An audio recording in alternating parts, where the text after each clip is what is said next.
Hi, it's me again with Corel Draw Tips and Tricks, and I've been making this penny drop game for more than a week now, and somebody asked me how I make the dice, how I put the dots in the dice.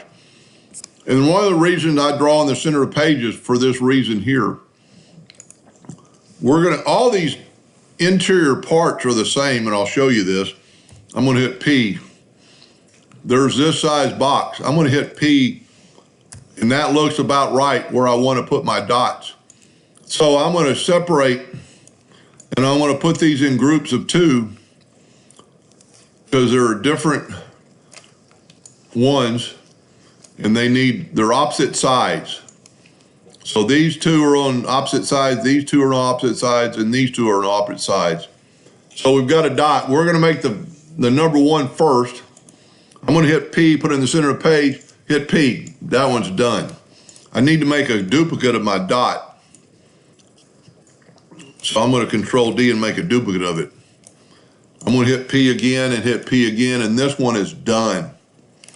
Control G to group it together and move it out of the way. Now on the opposite of the 1, you need a 6. I'm going to hit P. This time I'm going to use this little box that I created. I'm going to make 6, well, don't really have to. This box is going to help us, and I'll show you how. I've got Snap to Object on.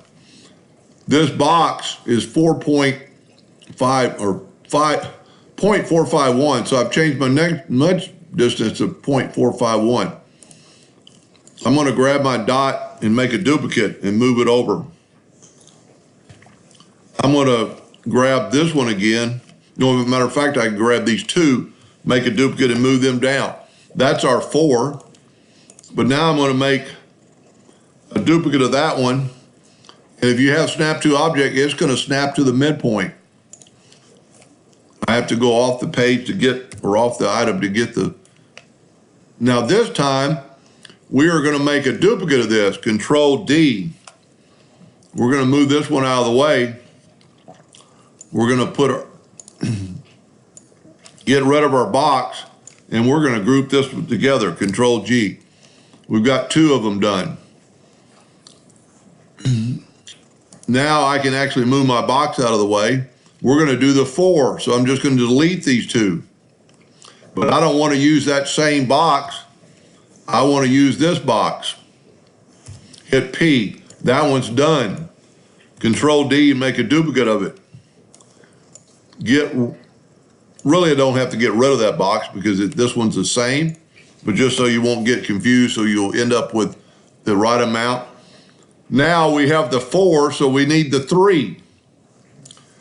We're going to grab that dot and move it out of the way, grab that dot and put it in the center of the page. I can hit P or it's going to snap to. Control D and make a duplicate of it. Get rid of my box, because now we want the 5. We'll bring our box, well, we don't even have to bring our box in anymore. Grab this one, Control D and nudge it down. Grab that one, Control D and move it up. There's our 5. The only one we lack is the 2. So you could Control D and make a duplicate of that guy and move it out of the way. And I would suggest getting rid of that box and bringing in the new box just so you'll have just 6 pieces. Well, the 2, we just need to get rid of 2 of the dots. And then there you go. And then group that together, Control G. So when I made the first dot, I didn't have that one grouped together. I didn't really pay attention, and it really doesn't matter. But the opposite sides need to add up to 7. So the 6 and the 1 are 7, the 3 and the, well, these 3 and the 4 are 7, and the 2 and the 5 are 7. These are opposite sides. And I just kind of did that with that box because I wanted it to look good in the corners. You have to go pretty close or the 6 is going to be too close together. Anyway, I hope that answered their question, and thank you for watching.